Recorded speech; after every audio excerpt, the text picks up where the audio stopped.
The ER at Riverside General was chaotic, but seasoned nurse Susan Kane had seen worse.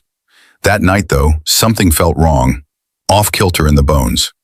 Gloria Ramirez was wheeled in, gasping, skin oily and glittering under the lights.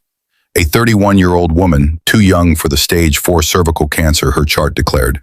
As the team began resuscitation, the strangeness unfolded. Susan leaned over to draw blood and staggered back.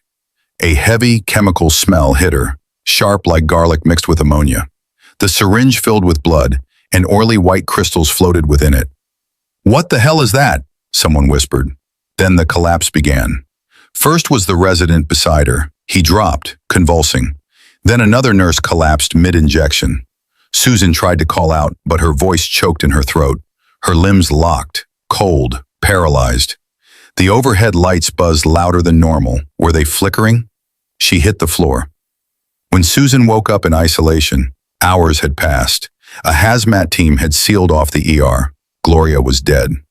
The doctors said Susan had suffered organophosphate exposure. But from where? No toxins were found on Gloria's body. No plausible chemicals in the ER. That's when the dreams began. Every night at 3 a.m., Susan saw Gloria. Not the woman on the gurney, but something else.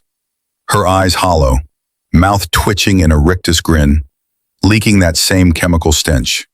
She would speak in reverse, lips mouthing words that made Susan's ears bleed. Susan started recording her episodes. One morning, she replayed the audio.